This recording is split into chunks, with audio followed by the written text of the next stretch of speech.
Bismillahirrahmanirrahim. Assalamu alaikum viewers. My name is Naimullah and you are watching my YouTube channel. आज का हमारा जो topic है वो है haematology analyser. What is haematology analyser? Haematology analyser basically एक laboratory device है जो कि हम सिर्फ़ और सिर्फ कंप्लीट ब्लड काउंट को आइडेंटिफाई करने के लिए या इसका जो वैल्यू है वो फाइंड आउट करने के लिए हम उसको इस्तेमाल करते हैं. ठीक है. अब इसकी अंदर एक बड़ी इम्पॉर्टेंट बात ये है कि हम जो CBC टेस्ट हैं, कंप्लीट ब्लड काउंट, जिसको हम फुल ब्लड काउंट भी बोल सकते हैं, ठीक है, जिसको हम कंप्लीट पिक्चर भी बोलते हैं, तो वो हम मैनुअली परफॉर्म कर सकते हैं या नहीं. तो जी बिल्कुल हम CBC मैनुअली परफॉर्म कर सकते हैं. ठीक है. जब हम HB को फाइंड आउट करना चाहते हैं तो इसके लिए हम साली मेथड यूज़ करते हैं. ठीक है. अगर हम RBC, WBCs और प्लेटलेट्स को आइडेंटिफाई करना चाहते हैं या इसके काउंट को काउंट करना चाहते हैं न्यूबार चैम्बर के थ्रू, तो वो भी हम कर सकते हैं.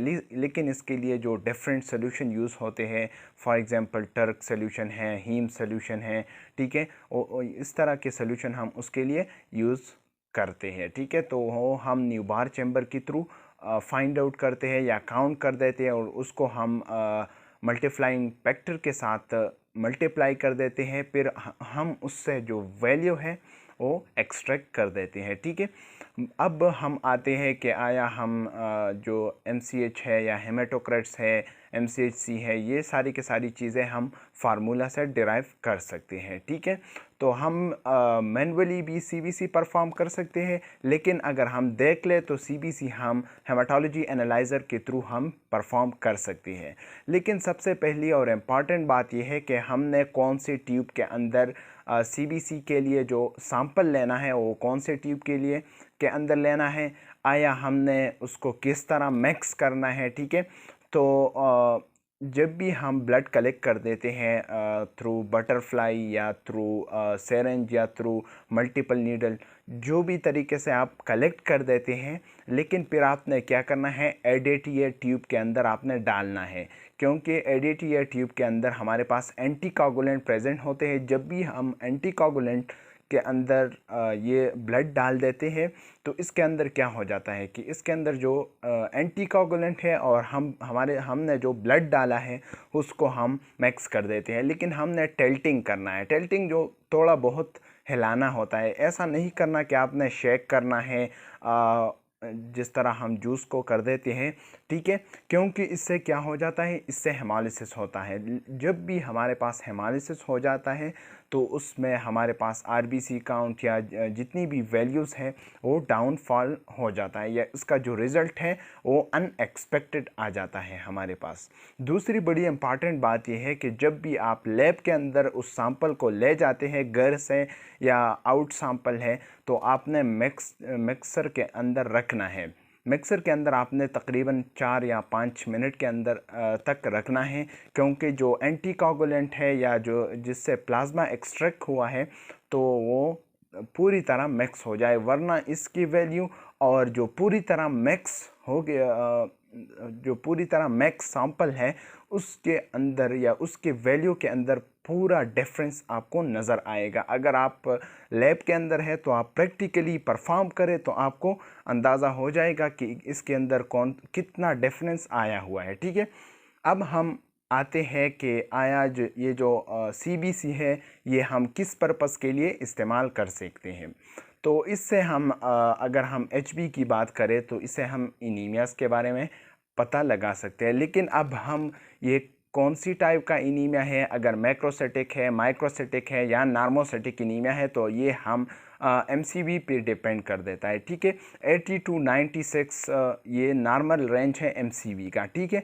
अगर इससे डाउन हो जाए 80 से तो ये हमारे पास माइक्रोसाइटिक एनीमिया है. अगर हमारे पास 80 और 98 के दरमियान है तो ये हमारे पास नार्मोसाइटिक है. अगर हमारे पास 98, 97 है, 100 है, 110 है, तो ये क्या है, ये मैक्रोसाइटिक एनीमिया है. अब इसके अंदर फर्दर क्लासिफिकेशन है, लेकिन हम नॉर्मली जो एनीमियास है उसको आइडेंटिफाई कर देते हैं, ल्यूकीमियास को और थैलेसीमिया को हम इससे आइडेंटिफाई कर सकते हैं। अगर हम WBC पे आ जाए तो WBC के अंदर भी हम ल्यूकीमियाज और लेकमाइड रिएक्शन और बैक्टीरियल इन्फेक्शन, ये सारी की सारी चीज़ें हम किससे आइडेंटिफाई कर सकते हैं, ये हम WBC से। अब डिफरेंशियल काउंट अगर हमारे पास राइज हो जाता है, फॉर एग्जांपल न्यूट्रोफिल है तो ये बैक्टीरियल इन्फेक्शन हो सकता है, ठीक है। अगर हमारे पास लिम्फोसाइट है तो ये वायरल इन्फेक्शन है, अगर हमारे पास इजिनोफिल है तो ये पैरासिटिक इन्फेक्शन है, ठीक है। अब हम आते हैं प्लेटलेट्स। अगर हमारे पास प्लेटलेट्स इंक्रीज़ है या डिक्रीज़ है तो ये कोगुलेशन स्टडीज़ के अंदर या कोगुलेशन डिसऑर्डर के अंदर हम देखते हैं कि आया हमारे पास जो प्लेटलेट्स हैं वो राइज है या डिक्रीज़ है, ठीक है। अब हम आते हैं कि आया जो हेमाटोलॉजी एनालाइज़र है उसके अंदर जो 3 पार्ट्स हैं या 5 पार्ट्स हैं, तो इसका क्या मतलब है।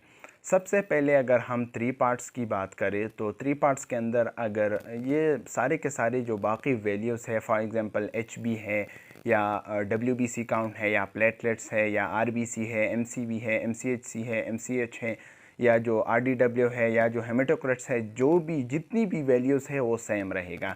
लेकिन जो मेन डिफरेंस है 3 पार्ट्स और 5 पार्ट्स हेमाटोलॉजी एनालाइज़र के अंदर वो है वो क्या है हमारे पास DLC के अंदर, डिफरेंशियल ल्यूकोसाइट काउंट के अंदर। अगर हम 3 पार्ट्स की बात करें तो उसके अंदर क्या होता है, उसके अंदर हमें 3 वैल्यूज़ दी जाती हैं। नंबर 1 न्यूट्रोफिल, लिम्फोसाइट्स और बाकी जो 3 पैरामीटर्स है हमारे पास मोनोसाइट्स, इजिनोफिल एंड बेसोफिल, ये तीनों के तीनों हमें क्या मिल जाता है, इकट्ठे मिल जाता है। तो ये हमारे पास क्या है, 3 पार्ट हेमाटोलॉजी एनालाइज़र है, ठीक है। अगर हम 5 पार्ट्स हेमाटोलॉजी एनालाइज़र की तरफ आ जाए तो इसके अंदर हमें बाकी जो सारे वैल्यूज़ है, जैसा कि मैंने आप लोगों को बताया कि HB है, हेमेटोक्रेट्स है, हमारे पास RBC है, WBC है, प्लेटलेट्स है, RDW है, MCH है, MCHC है, तो ये सारी की सारी चीज़ें हमारे पास सेम रहेंगे। लेकिन DLC के अंदर क्या होता है, DLC के अंदर हमारे पास जो न्यूट्रोफिल है, इजिनोफिल है, बेसोफिल है, मोनोसाइट है और लिम्फोसाइट है, वो पांचों के पांच हमें इकट्ठे मिलते हैं। उसका जो परसेंटेज है या वैल्यूज़ हैं, तो इसीलिए ये जो 5 पार्ट्स हेमाटोलॉजी एनालाइज़र है वो थोड़ा एडवांस भी है, एक्सपेंसिव भी है। तो अगर कोई हॉस्पिटल है तो उसके अंदर हमें, या जो टर्शरी केयर हॉस्पिटल्स हैं उसके अंदर ये मोस्टली 5 पार्ट्स होता है। लेकिन जो आम नॉर्मल जो लैब्स होते हैं या जिसके अंदर डेली बेसिस पे 20 या 10 CBC आते हैं, यानी कंप्लीट ब्लड काउंट, तो हम normally 3 part haematology analyser use करते हैं। अब हम आते हैं कि आया अगर हम 3 part analyser haematology analyser use करते हैं तो इसका क्या बेनिफिट है, क्या नुकसानात हैं। अब अगर 5 पार्ट्स हेमाटोलॉजी एनालाइज़र हम यूज़ करते हैं तो इसके क्या बेनिफिट हैं और नुकसानात हैं, ठीक है।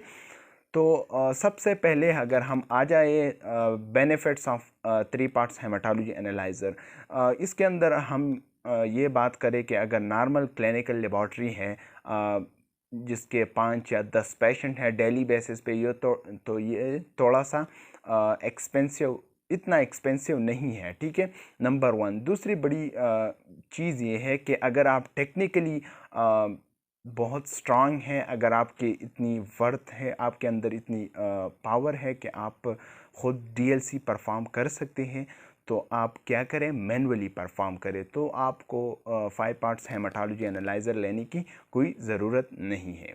अब हम अगर आ जाए कि 5 पार्ट्स हेमाटोलॉजी एनालाइज़र, तो ये थोड़ा एक्सपेंसिव है as compare to 3 parts haematology analyser. दूसरी बड़ी इम्पॉर्टेंट बात ये है कि इसके अंदर आपको एजिनोफिल, बेसोफिल, लिम्फोसाइट, मोनोसाइट्स और न्यूट्रोफिल, ये सारी की सारी चीज़ें इकट्ठे परसेंटेज में दे रहे हैं। तो अगर हमारे पास मोनोन्यूक्लियोसिस है, ठीक है, या मोनोसाइटोसिस है, या मोनोसाइटोसिस, जब भी हमारे पास मोनोसाइट का काउंट राइज हो जाता है तो उसको हम मोनोसाइटोसिस कहते हैं, ठीक है।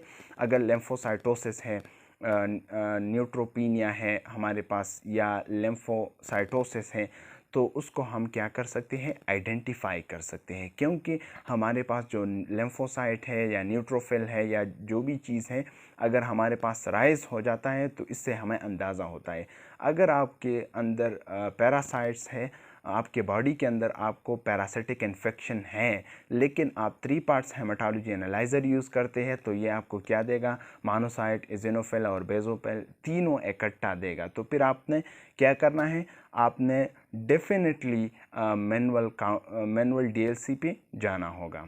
ठीक है, अगर आप 5 पार्ट्स हेमाटोलॉजी एनालाइज़र यूज़ करते हैं तो आपको जब भी आप सीबीसी परफॉर्म करते हैं हेमाटोलॉजी एनालाइज़र से, तो आपको पता होगा कि आया इस बंदे को पैरासिटिक इन्फेक्शन है कि नहीं है, मोनोसाइटोसिस है, लिम्फोसाइटोसिस है, न्यूट्रोफीनिया है, न्यूट्रोफिलिया है। तो ये सारी की सारी चीज़ें आपको 5 पार्ट्स हेमाटोलॉजी एनालाइज़र के अंदर पता हो जाएगा।